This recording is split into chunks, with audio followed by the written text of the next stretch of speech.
உயரட்டும் உயரட்டும்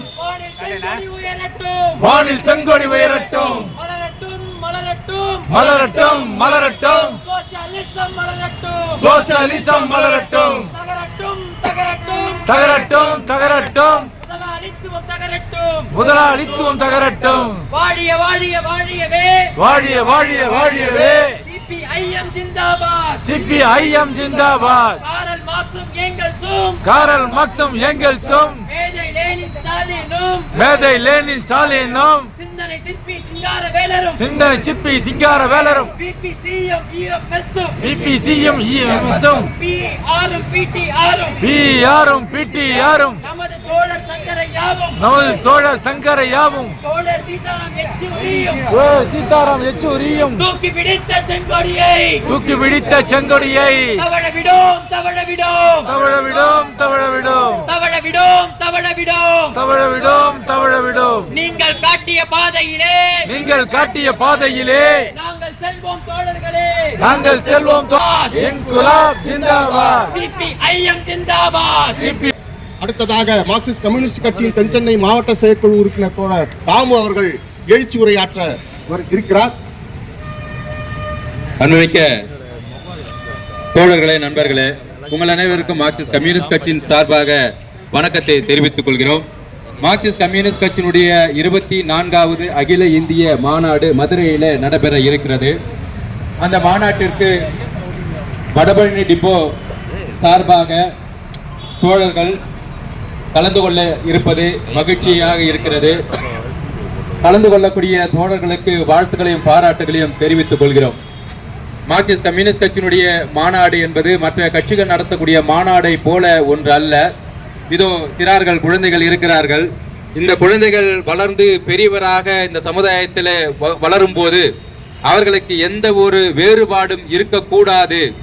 சாதி ரீதியாக, மத ரீதியாக, இன ரீதியாக, மொழி ரீதியாக எந்த வேறுபாடும் இல்லாத ஒரு சமுதாயத்தை அவர்களுக்கு உருவாக்கக்கூடிய வகையில் நடத்தப்படக்கூடிய மாநாடு தான் மார்க்சிஸ்ட் கம்யூனிஸ்ட் கட்சியினுடைய மாநாடு மதுரையில் நடைபெற இருக்கிறது. அதே போல் இவர்கள் பெரியவர்களாக இந்த சமுதாயத்தில் வளர்ந்த போது கல்விக்காக காசு கட்ட வேண்டிய நிலை என்பது அவர்களுக்கு ஏற்படாது. மருத்துவம் படிக்க வேண்டுமா, இலவசமாக படிக்கலாம். பொறியியல் படிக்க வேண்டுமா, இலவசமாக படிக்கலாம்.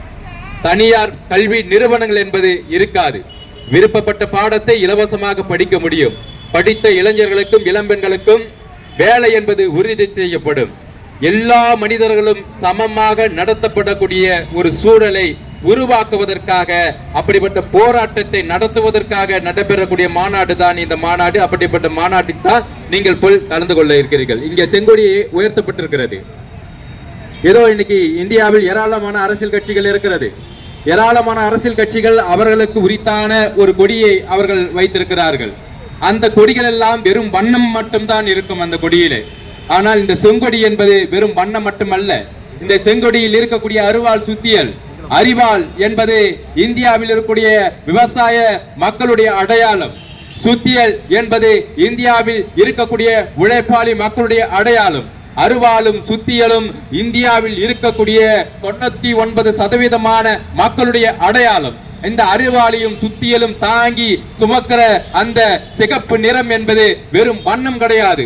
8 மணி நேர வேலை, 8 மணி நேர உறக்கம், 8 மணி நேர ஓய்வு என்று தொழிலாளர்கள் சிக்காகோ வீதிகளிலே போராடி தன்னுடைய ரத்தத்தை சிந்தி உயிர் தியாகம் செய்தார்களே, அந்த ரத்தத்தில் சிவந்தது இந்த செங்கொடி. அதே போல 1917ஆம் ஆண்டு சமத்துவமான சமுதாயத்தை ரஷ்யாவிலே அமைப்பதற்காக லட்சக்கணக்கான தொழிலாளிகள், கம்யூனிஸ்டுகள் தன்னுடைய உயிரையும் உதிரத்தையும் கொடுத்தார்களே, அந்த உதிரத்தில் சிவந்தது இந்த செங்கொடி. 1848ஆம் ஆண்டு காரல் மார்க்ஸ் உருவாக்கிய கம்யூனிஸ்ட் கட்சி அறிக்கை. பெரிய செல்வந்தர் குடும்பத்தில் பிறந்தவர் காரல் மார்க்ஸ், பெரிய செல்வந்த குடும்பத்தில் பிறந்தவர் ஜென்னி. 2 பேரும் உலகம் முழுவதும் இருக்கக்கூடிய உழைப்பாளி மக்களுடைய விடுதலைக்காக தன்னுடைய வாழ்க்கையை அர்ப்பணித்துக் கொண்டார்கள். நினைத்திருந்தால் சுகபோகமாக வாழ்ந்திருக்க முடியும். வறுமையை வரித்துக் கொண்டு வாழ்ந்தார்கள். முதல் குழந்தை இறந்து போனது, 2வது குழந்தை இறந்து போனது, 3வது குழந்தையும் இறந்து போனது. குழந்தை பிறக்கும் போது தொட்டில் வாங்க அவர்களிடத்திலே பணம் கிடையாது. இறந்த குழந்தையை புதைப்பதற்கு சவப்பெட்டி வாங்க அவர்களிடத்திலே பணம் கிடையாது. ஜென்னியின் மார்பில் குழந்தை பால் குடிக்கும் போது பாலுக்கு பதிலாக ரத்தம் வந்தது. அப்படிப்பட்ட வறுமையில் வாழ்ந்து உழைப்பாளி கோடான கோடி உழைப்பாளி மக்களுடைய நலனுக்காக தங்களுடைய வாழ்க்கையை அர்ப்பணித்து உதிரம் சிந்திய காரல் மார்க்சுடைய அந்த உதிரத்தில் சிவந்தது இந்த செங்கொடி. 1968ஆம் ஆண்டு கீழ தஞ்சையிலே இருக்கக்கூடிய விவசாயிகள், தலித் மக்கள் மிராசுதாரர்களுக்கும் நிலப்பரப்புகளுக்கும் அடிமையாக இருந்தார்கள். அடிமையாக இருந்த போது செங்கொடி அவர்களுக்கு வீரத்தை கற்றுக் கொடுத்தது. மிராசுதாரர்கள் பேசினார்கள், விவசாயிகளுடைய வீடுகளிலே உயர்த்தப்பட்டிருக்கக்கூடிய அந்த செங்கொடியை இறக்குங்கள் என்றார்கள். ஒரு படி நெல் அல்ல, பல படி நெல்லை நாங்கள் உயர்த்தி கொடுக்கிறோம், அதற்கு பதிலாக பணமும் தருகிறோம் என்று அந்த விவசாயிகளிடத்திலே சொன்னபோது அந்த விவசாயிகள் சொன்னார்கள், எங்களுக்கு தைரியத்தை கொடுத்தது இந்த செங்கொடி, எங்களுக்கு உரிமையை பெற்றுக் கொடுத்தது இந்த செங்கொடி, எங்களுக்கு வாழ்வை பெற்றுக் கொடுத்தது இந்த செங்கொடி, எங்களுடைய உயிரே போனாலும் ஒருபோதும் இந்த செங்கொடியை நாங்கள் இறக்க மாட்டோம் என்று சொன்னார்கள். இதோ சென்னை மாநகரத்திலே போக்குவரத்து தொழிலாளிகளுக்காக 36 இடங்களிலே வெட்டுப்பட்டு உதிரத்தை சிந்திய பிபி சிந்தன், அந்த உதிரத்தில் சிவந்தது இந்த செங்கொடி. அப்படிப்பட்ட ஒரு மகத்தான கொடியை உயர்த்தி அந்த கொடியை நடத்தக்கூடிய அகில இந்திய மாநாட்டிலே கலந்து கொள்ளக்கூடிய உங்கள் அத்தனை பேருக்கும் கட்சியின் மாவட்ட செயலாளர் வணக்கத்தை தெரிவித்துக் கொள்கிறேன். நன்றி, வணக்கம்.